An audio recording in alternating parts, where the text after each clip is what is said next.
What is going on, guys? My name is Deltah. Welcome back to another Division video. And today I've got a couple things that I've been kicking around in the back of my mind regarding the Division Heartland leaks.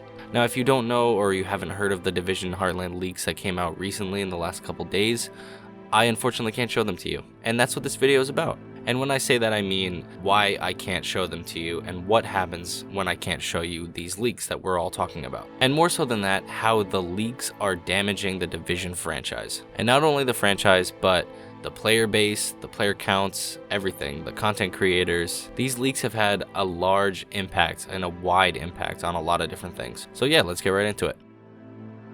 I guess I should start this video by talking about the leaks that have come out recently. At the time that this video came out, I think it's been probably about a full week since we got that leaked gameplay footage and stuff like that. In that footage, we saw gameplay, we saw what the base of operations was looking like, we saw a player queue up a game and start playing, I think in the PvE mode that's supposed to be coming out. And a little bit before that, we got images of what the main menu looks like, how they plan on pacing out the experience in the Division Heartland, and a whole bunch of other things that have come out that are not supposed to be shown due to NDA. And even before that, we got the artwork that we've speculated is correct information based on the copyright strikes that have come out on certain community members. But underneath all this is what I have been calling developer silence. Basically, the developers of the Division Heartland, Redstorm, have not released any public information on the Division Heartland since the May announcement almost 9 or 10 months ago at this point.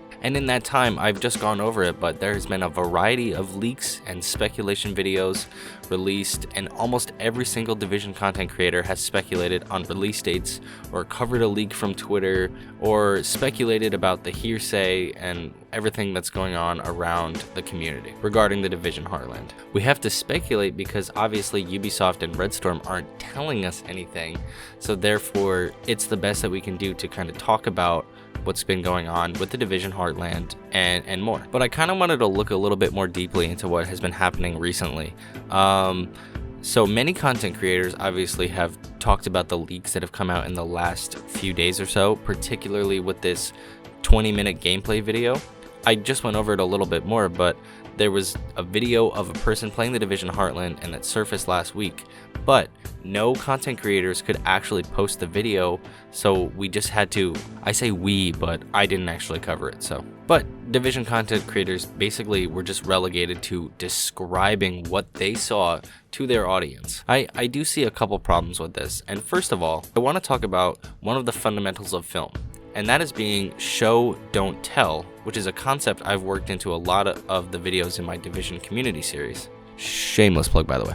Basically, it's not enough to kind of just describe to the audience what you're talking about. You actually have to show them visually what you're describing. So, you know, you can kind of see where the logical issue is here with what's been going on with the Division community and the content creators within that community. This isn't a video where I'm throwing shade at other content creators.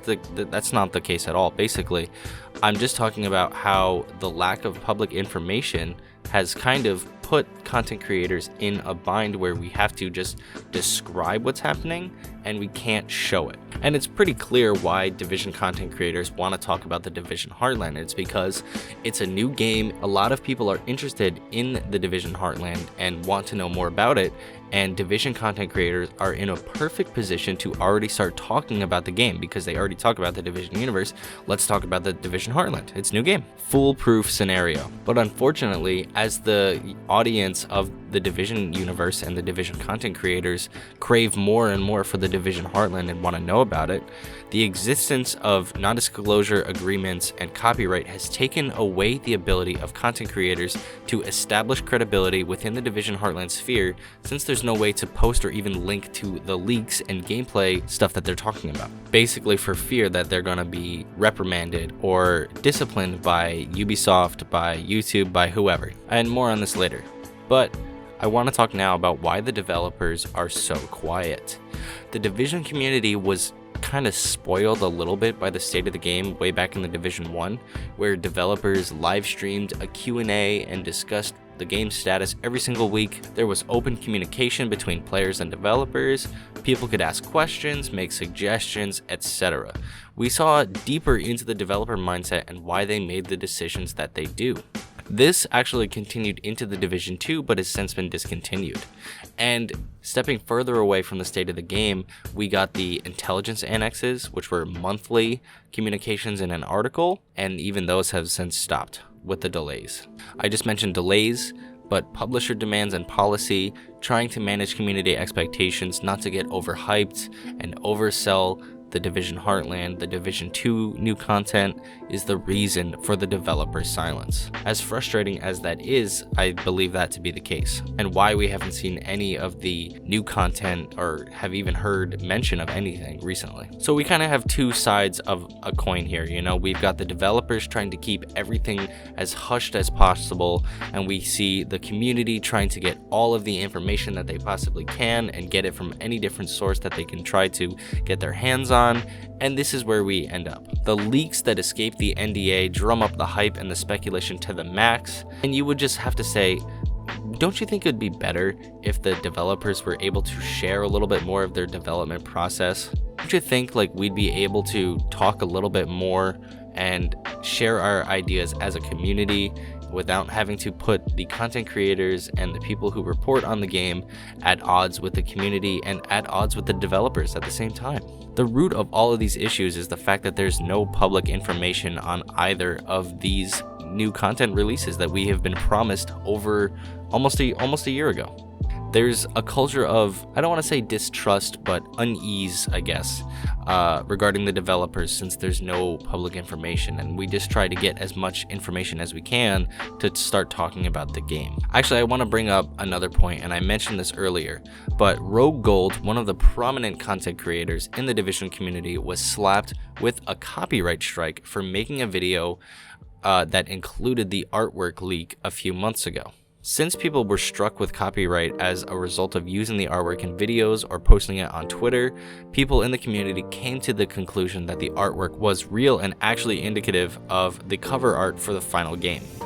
And even after this event, Ubisoft or Red Storm did not comment on the artwork, so it all remains unconfirmed.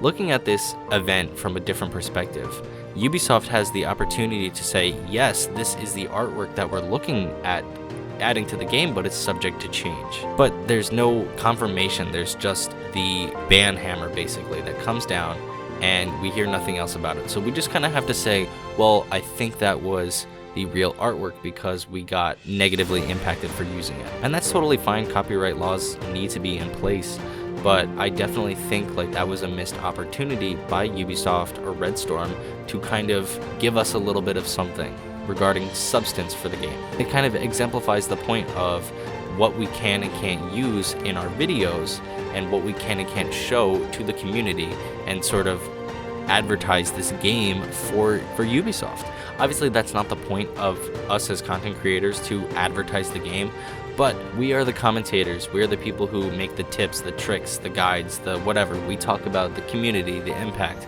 everything. I mean, if you look at the data, more people engage with the Division on YouTube than any other platform other than the game itself, like the platform. So it's safe to say that content creators are important to the Division community. They report news, they talk about guides, they basically talk about the game and basically share ideas regarding the Division universe. I guess the point of this video was to kind of talk about what I've been noticing recently within the Division community, and definitely just to get my thoughts out about there and start a discussion about how the leaks have kind of impacted everyone. So I definitely want to hear your thoughts. Drop them in the comment section below. Thank you all for watching. I really appreciate it. If you guys think I'm off base, then you guys can tell me. If you guys think that they're right to keep all of the information under lock and key and not tell anyone about it till the game comes out, then you guys can let me know that too. But I definitely want to hear your thoughts. Thank you all for watching, and I really appreciate it. Don't forget to like and subscribe, and I'll see you guys in the next one. Deltah out. Peace.